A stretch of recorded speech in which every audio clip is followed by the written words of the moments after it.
Hello and welcome to another episode of the Quantum Gateway.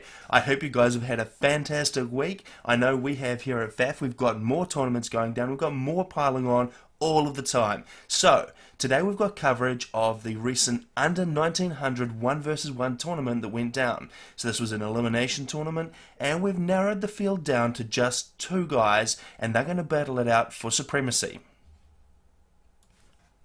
But as usual, before we get started, I want to take a minute to remind you about all of the tournaments we've got coming up. So, 2016 is, like I said last time, we're getting off with a bang, and we've got a whole lot of tournaments lined up. No matter what rating you are, there is something for you. So, get over to the forums, look at the tournaments that there are, and sign up for something. Let's get everybody involved. You can chat, you can watch the live streams. Let's get this thing rocking. Alright, let's go and have a look at the schedule.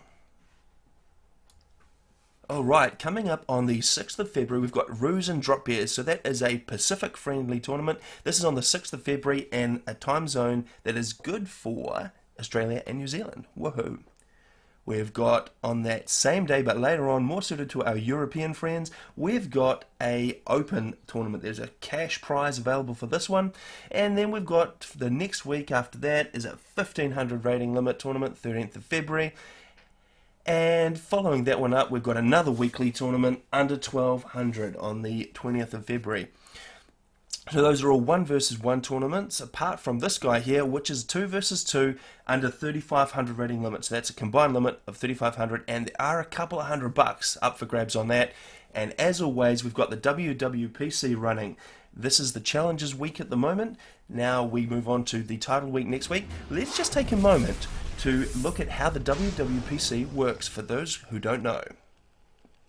The WWPC is the Worldwide People's Championships, and it consists of a bi-weekly format.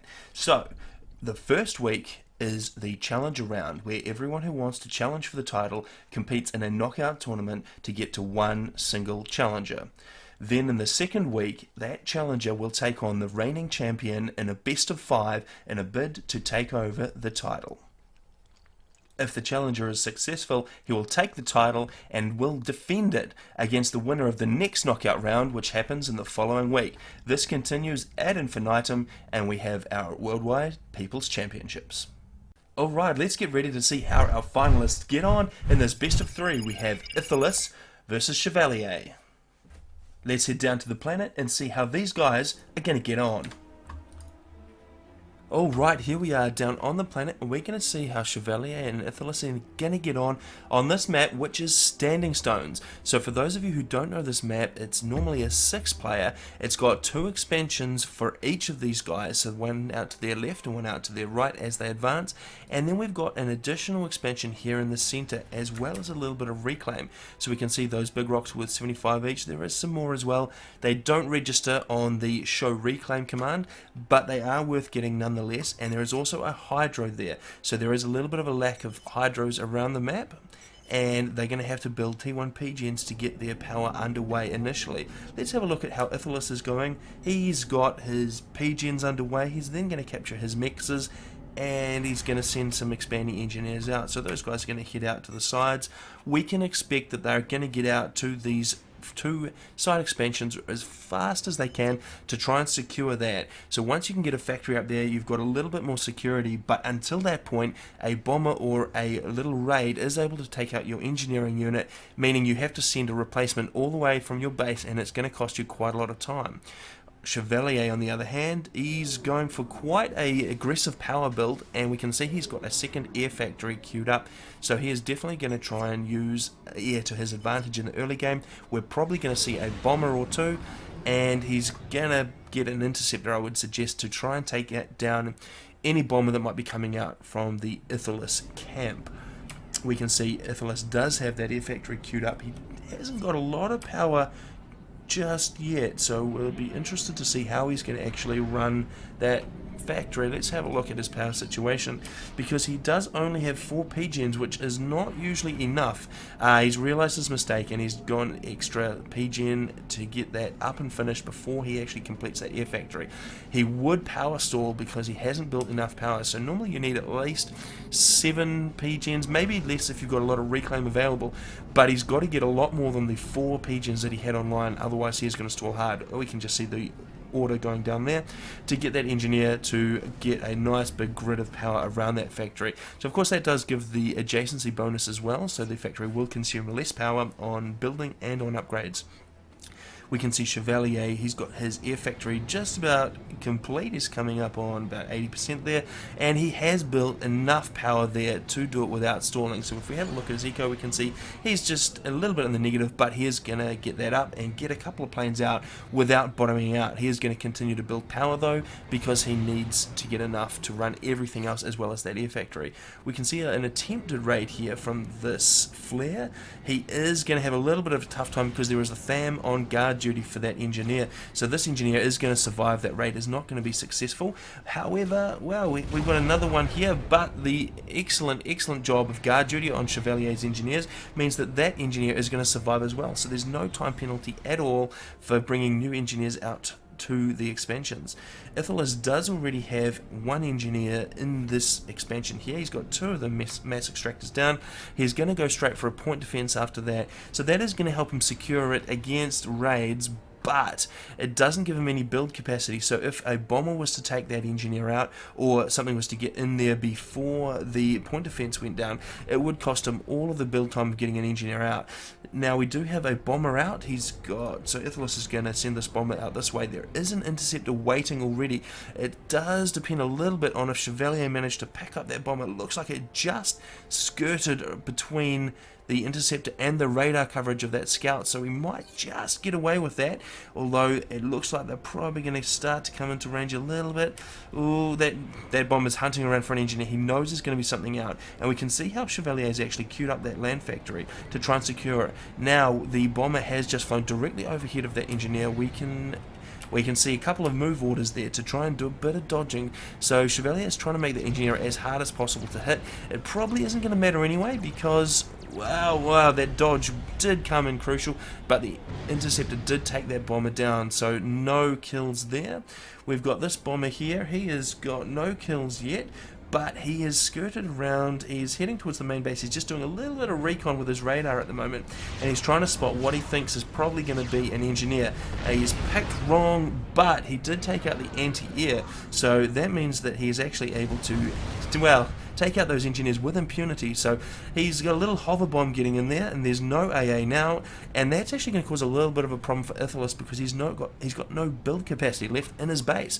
So his ACU, he's moved out to the center. He's trying to secure that. We can see Chevalier actually got there first with this engineer. He scooped up the reclaim, and the ACUs are actually going to meet. So we're going to have to see what happens. Neither of these guys have actually got any support, but if they were to stand there and pelt away at each other with their main guns, they are going to both die. So it comes down to which guy is able to get more support online. We can see a little bit of a factory line coming in here with a couple of engineers for Ithelis, so he's obviously planning to get a little bit of spam on. See, this is a nice central position. From there he can get engineers back out to the expansions. He can get units out to cover the center and the side, so this is a nice spot to put that little factory line down, and we'll see if he's putting anything down on the other side. He is getting a PD emplacement, so that is going to secure that area a little bit, but there won't be much in the way of build capacity. So if a bomber was to take out that engineer, again we've got the time penalty of getting an engineer all the way from this side of the map up into that expansion. Chevalier is in a little bit of the same situation, but he's actually going to queue up a factory, so he's going to get that factory down after he secures the mexes, and that's going to help secure. A T1 army does have a little bit of trouble. Well, I mean, it takes a little bit of time to take out a T1 factory, so putting that T1 factory down means that you're actually going to be able to secure that For at least the T1 phase, you're going to secure it reasonably well because it's going to take quite a concerted push to take that factory out, and it gives you time to react and get support units into the factory, and that's going to just secure the area and stop you from losing it entirely. And then you can always pump out an engineer, rebuild the mixers, and rebuild some units to get a little bit of support underway at that location. We can see Chevalier is given up the centre a little bit. Now Ithelis has got a factory down, so he's starting to pump units out of there. We'll see what he's got. Looks like it might be an engineer. He's probably going for a little bit of extra reclaim. Maybe that hydro, if he can capture the hydro with that T1 engineer. Of course, ACUs cannot build hydros. They need a T1 engineer to start the build for them. He's actually just going to pop over there and help build that point defense. So Ithelis is hoping to be able to keep Chevalier's ACU out of the center with that point defense. It is a little bit of trouble for an unupgraded comm when they come up to a point defense because they are outranged by the point defense, and the walls around it mean that it's a little bit hard to kill. You can overcharge it, but at this early stage in the game, the players are not likely to have overcharge. We can see the income. We've got 400 for Ithelis and 360 for Chevalier. So even if they had invested in power storage, it's going to take quite a while to get that up. You get a nice bomber there from Chevalier, taking out a bunch of engineers that were trying to get some point defense down, and it's going to take out the rest of that factory build, so he's going to need to pop out some engineers to continue that. We have actually got Ilshivers, so of course Chevalier going as Seraphim, he's going to rush to T2 and get Ilshivers out as soon as he can. We can see there's not actually a huge amount of T1 on the field for Chevalier. He's got his bombers out, he's doing a nice job of harassing the base here, so he's taking out the power. That's another excellent strike, so the power goes down, and that actually brings Ithelis down to only 280 power. So he's stalling a little bit. If we go and jump into Ithelis' eco, well, he's actually okay because he's still in the positive. He's actually burning off mass, which is a bit of a problem, and he's got that hydro, so Ithelis is actually fine now for power. He's not going to run into a bit of a stall there, but he is facing this problem of Ilshivers, so he still only has T1, and that means Auroras. So Auroras are known to be pretty weak. They don't have a lot of health. They do have a little bit of extra range, but the Ilshivers have got the extra range as well, and they're going to tear through the auroras. So there's not a lot that Ithelis can do now. The Ilshivers here are quite easily going to be able to take out the supporting units around those factories, and that's going to give him a bit of a hard time. Chevalier has sent a nice little raid around. He's run into the point defense, but because that point defense is in the center, he is actually able to take out the mixers from the periphery and not lose his Ilshiver. So he's done all the damage that he wanted to do there. The point defense is still intact, but with no engineer there, that is going to hurt Ithelis' eco. Ithelis is slightly ahead on eco at the moment, probably due to the 4 extra mixers that he's got in the center here. We can see Chevalier is actually coming in. He's got a little bit of support now. He's got 3 Ilshivers and a couple of Zuis. So those guys are going to be able to take out the point defense without too much trouble, and Ithelis doesn't have a lot of support in the center, so Ithelis is going to have to give that up a little bit. He's moved his comm down to capture those mixers.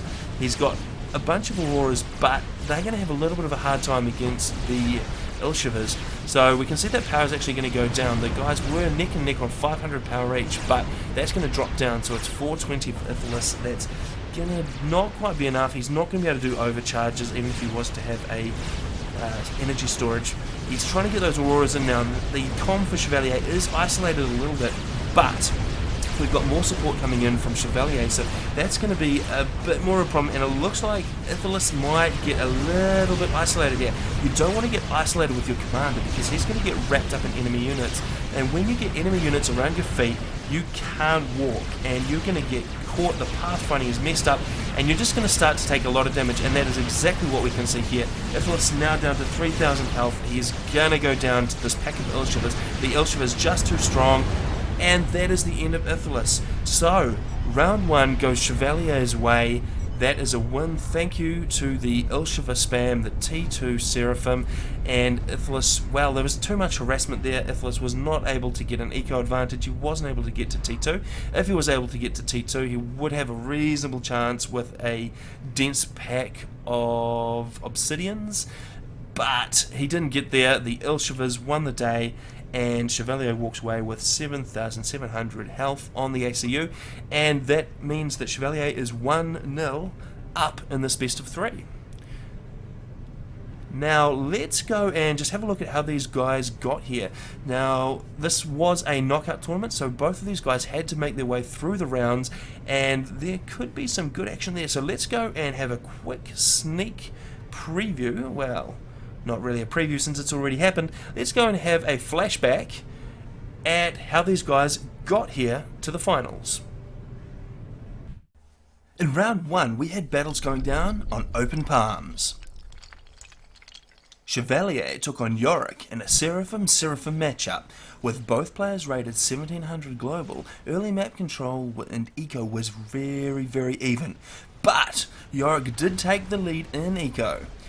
Chevalier pushed hard and managed to take out Yorick's TMD and destroy his power and HQ with a barrage of tac missiles. With Yorick's economy in ruins, Chevalier wears away his HP with ground and air until Yorick is no more. Ithilus took on Templar and showed us some fantastic examples of raiding your opponent's build power. Templar never managed to get hold of his expansions, was at a huge eco disadvantage, and he was overwhelmed by Ithilus's army. Round 2 went down on the Badlands. Chevalier went up against Clinch. Clinch opted for Cybran and Chevalier for Seraphim. Clinch took the offensive early, but he just couldn't hold up against Chevalier's Othams and Ilshivas. With Clinch's main base in ruins, a quick Raz upgrade stopped some power stalling, but he had nothing left to fight with, and his ACU goes down. Ithilus took on Willow 7 on the Badlands. He is rated 1200, so he's giving up a huge rating gap to Ithilus. Ithilus again, he made a nuisance of himself with tac missiles. Willow 7 pinned his hopes on a T3 Rambo comm and Percival support. But that just wasn't enough. Ithilus built a GC and Willow 7 bites the dust. Well done to Willow 7 though for getting his name down and going up against these guys anyway. Round 3, we saw Loki, everyone's favourite map.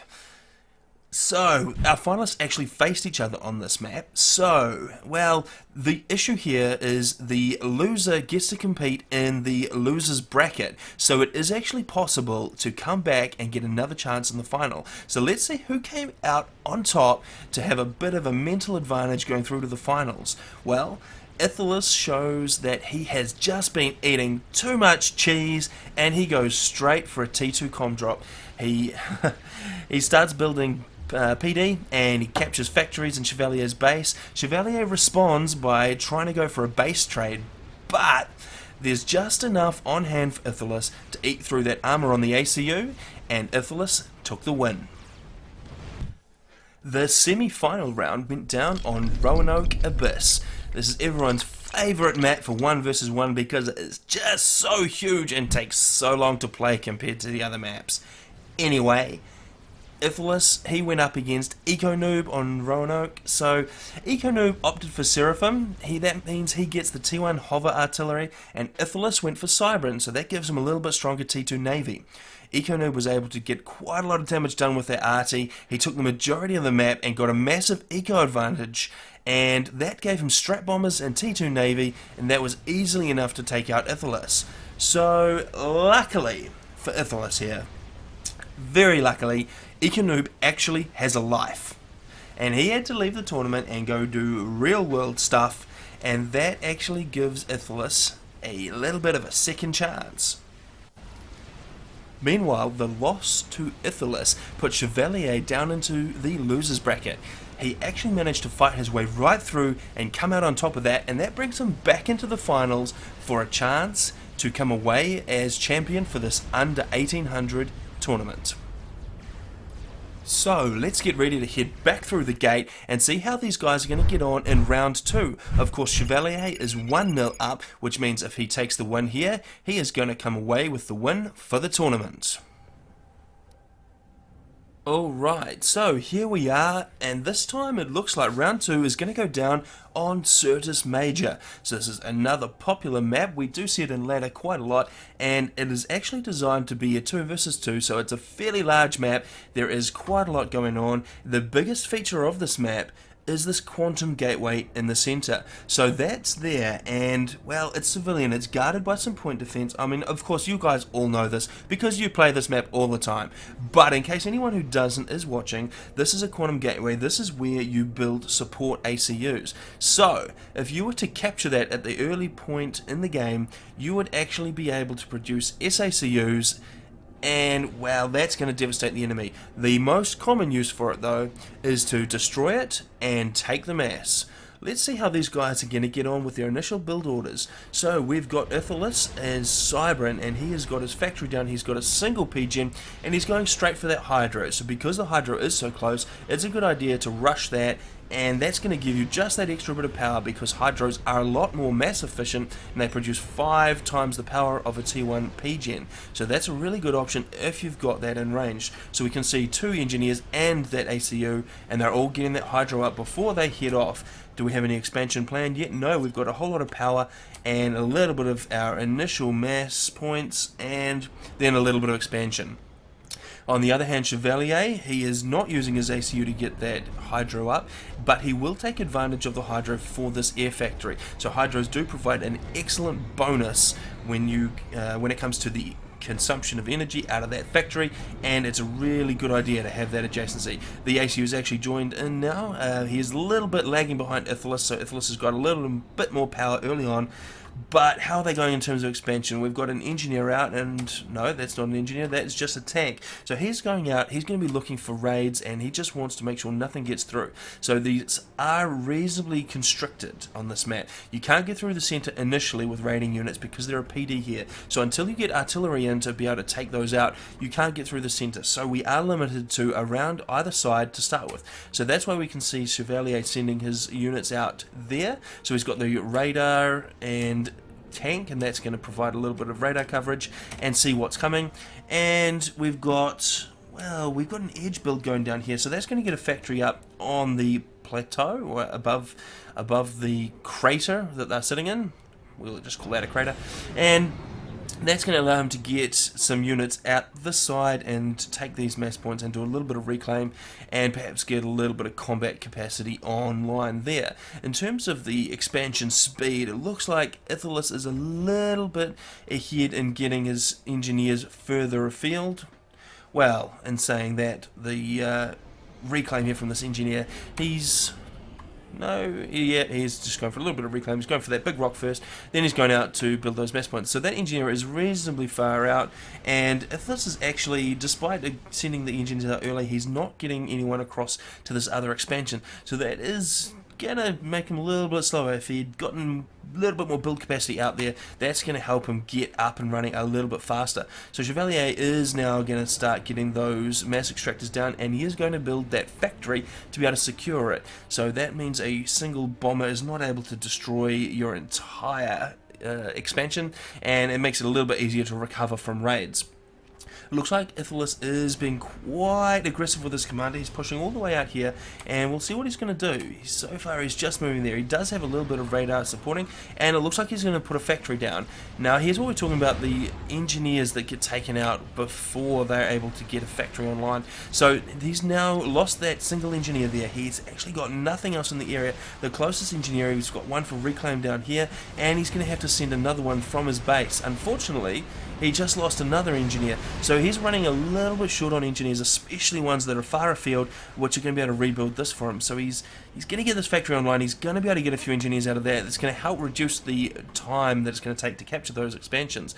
But on contrast to that, we've got Chevalier's engineers already out into this far expansion. He's starting to get his first mass extractor down. He has got a factory planned, and I don't see any bombers in sight for Ithelis, so it doesn't look like there's going to be anything that can touch that engineer just yet. So that is going to survive. He's of course got this other engineer heading around the top, and that's going to secure these other couple of mixers, and it looks like he's going for another edge build, and that's going to be able to produce a bit more engineers for reclaim, for building those mixers, and to get a little bit more combat up there.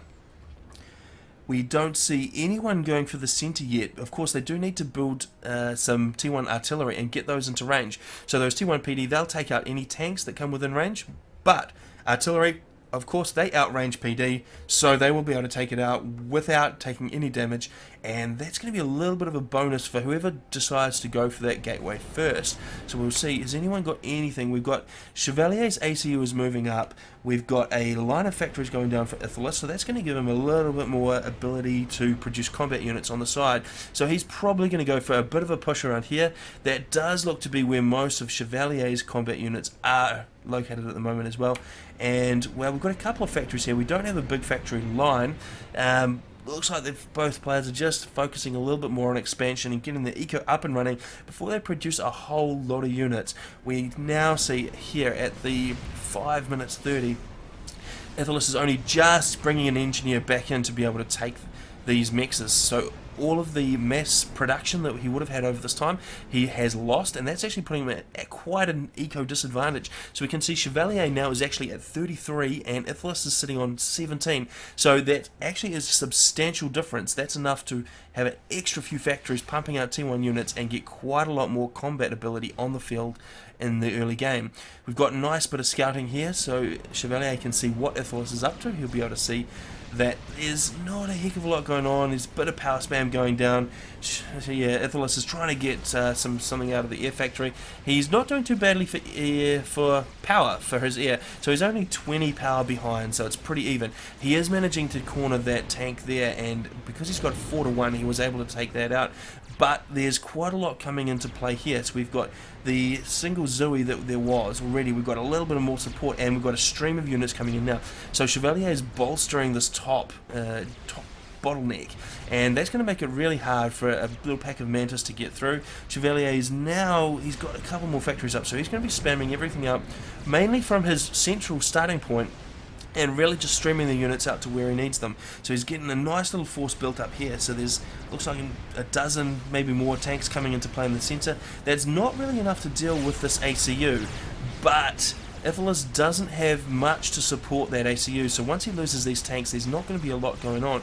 And we can see Chevalier now is making that move for the Quantum Gateway. So those Zooies that he brought with him, those guys are taking out the PD, and they're going to just probably move on to the Gateway next, and looks like he's doing a bit of damage to it, so he's not going to try and capture it. He doesn't have enough power to produce SAUs, but if he reclaims that, that's going to give him a massive stack of mass, which he can get to T2. So he is Seraphim, of course he's going to be pushing for those Ilshivas, he's going to get those up as fast as he can, and we can see a T1 bomber here. Oh, that's coming in and does a bit of damage, so that bomber has quite a lot of range, that Seraphim T1 bomber. So the well, not range, I should say area of effect, so quite a large area of effect. So that makes it a little bit lethal to tightly packed units, and there's not a lot of anti-air on the field. Let's see how Ithelis is going for AA.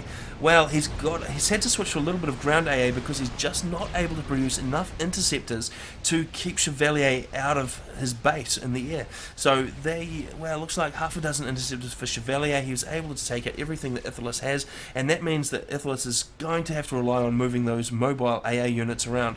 So not the best situation for him. He really needs to get a little bit more power and get a lot more planes in the air. We've got a nice power line going on there, so he's going to be able to pump out that air a little bit more if he can get that online. Now we've got a little bit of an engagement happening up the top. Ithelis moved forward, but he was repelled. He was not able to do enough damage. Perhaps he's thinking he can get in there and take out the engineers that are probably going to be up the top and make sure they don't take those mexes and the reclaim that's up there. Chevalier is outnumbering him, and he does have an interceptor and a scout overhead, so Ithelis is going to be aware that he is outnumbered here and that there's not a lot of point in trying to push through. He's not going to be able to do enough damage. He will lose those units and give a little bit more reclaim up to Chevalier. On the south side, we've got battle lines drawn. We can see some artillery just making sure that Chevalier is not able to take advantage of that mass extractor. And in terms of the generated mass income, these guys are actually not too far apart, with Ithelis actually a little bit in the lead. No, it looks like that was due to reclaim. So Ithelis is sitting on 30, so Chevalier on 45. So yeah, we've still got a pretty substantial power difference, an extra 50% for Chevalier over what Ithelis has, and that's going to give him quite a lot of ability to get to T2. We can see he's actually already got that T2 HQ online. He's got his T2 engineers out. Of course, the first thing he goes for is TMD. He is against the Cybran player, so Cybran may always choose to use those TAC missiles because the split TAC missiles on the Cybran are just that much harder to stop.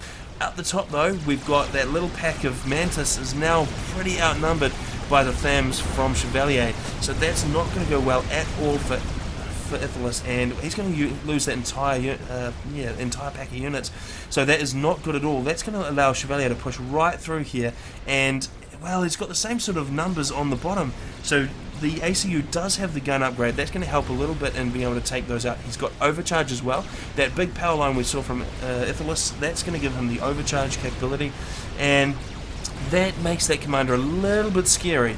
And does he have the stealth? It doesn't look like he does, so Chevalier will be able to see him on radar, but the extra range and damage on that gun is going to make him quite formidable against a pack of T1. So it looks like Ithelis is going to push the advantage there with that commander, so that gun comm is going to be as dangerous as he can. Chevalier has scooped up all of that mass, so I'm not sure where that went, but it looks like it's probably going into T2. He's starting to pump out some Ilshivers now. We can see there's a little bit of flak. There's some Ilshivers already making their way up to the front. So that is going to be a little bit of a problem. Ithelis really doesn't have a lot to deal with any push through the centre. So because Chevalier has taken the centre position, it means that he can actually send units through now. The walls are a little bit of a problem. We'll just have to reclaim those. He's got engineers on hand to do that, and that's not going to be too big a problem. And that means that Chevalier actually has 3 routes that he can hit Ithelis with. Ithelis has managed to get his T2 online, so he's got a couple of rhinos in there. Those rhinos are going to be able to do a reasonable amount of damage to those THAMs, so a pack of Mantis with a couple of rhinos, that's going to be able to probably hold those off, not too much difficulty, especially because it's closer to Ithelis' base, so he's actually going to be able to support and get extra units into the fight a bit more easily. We can see Ithelis trying to take out those engineers, so he's trying to block as much reclaim and build capacity as he can, but he's getting a little bit sandwiched now. We can see there's an army up here. It's got T2 mixed in with T1, so that's going to be a little bit of a problem. Ithelis does have overcharge, and of course overcharge takes out T2 units in one shot, no problem, so that is going to help him, but there's just a little bit much by the looks of it here. It looks like these two groups are probably about even, when the Ithelis is maybe a little bit ahead, so he's got just enough support to not get sandwiched. Wow, actually the tide has turned, and those THAMs are doing a really good job of mopping up those Mantis, and that's going to be a little bit of a problem. Now Ithelis is finding himself without any support at all, and he's got Ilshivers coming in, he's got, well, I mean, there's mobile missile launchers. They're not very good against an ACU, but why not? Try and hit him anyway.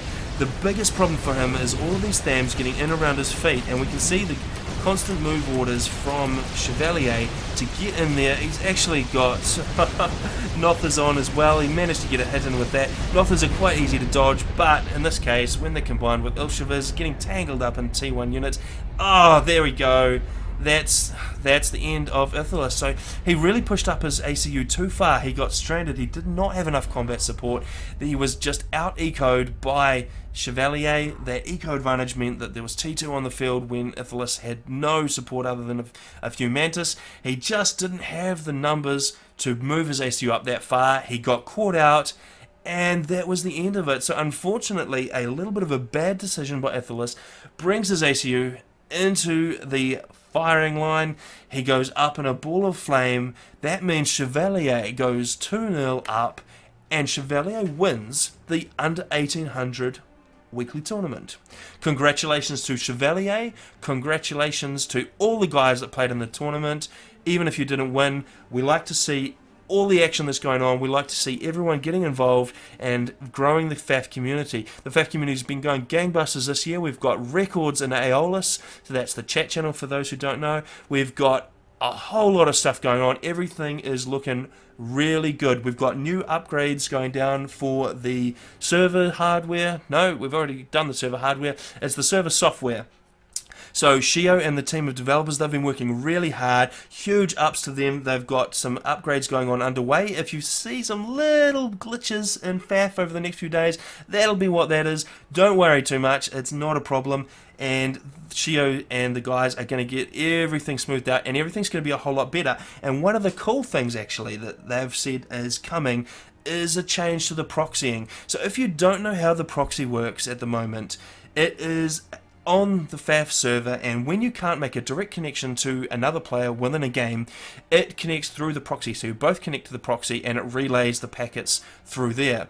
The problem is there is only one proxy, and the way it works, there can only be one proxy, and that proxy is in Europe. So for guys in Australia, if they get a proxy connection to another guy in Australia, that's actually a massive round trip going through Europe, and the games lag. So the proxy has been a little bit of an issue, but with the standards-based proxy that Shio is moving us to, we can actually have more than one proxy around the place. So guys in Australia that can't connect, if they use the proxy in Australia, which I'm sure there will be, then there's going to be hardly any extra lag introduced. This is going to mean awesome networking, well, especially for a 10-year-old game, awesome networking compared to what we have had, and we can look forward to a whole lot more lag-free games, and this is going to be awesome. On another note, this is, I think, the 5th Quantum Gateway video now that I've put out for you guys. I've had some pretty good feedback. I've been trying a few different formats, seeing how we can improve things, change things around. So we've gone from just flashbacks and snippets and bits of live games. We're just mixing around a little bit. Any feedback you guys have on the kind of content you want to see more of, that would be great. So if you like this sort of format where we watch full games and we have little bits of flashback to see how we got there, maybe the interesting bits, that's the format that I'm probably leaning towards. It seems to be getting the most traction. That's what we've done today. Hopefully you guys are enjoying what I'm doing here, and if you like it, hit the like button. If you want to see more, click the subscribe button. Tell your friends. If I can get 100 subscribers, then I get to not have a stupid name on my channel, because at the moment it's just a big string, and I can have something much better. So that would be cool. And last of all, thank you very much for watching, and I'll see you on the other side of the Quantum Gateway.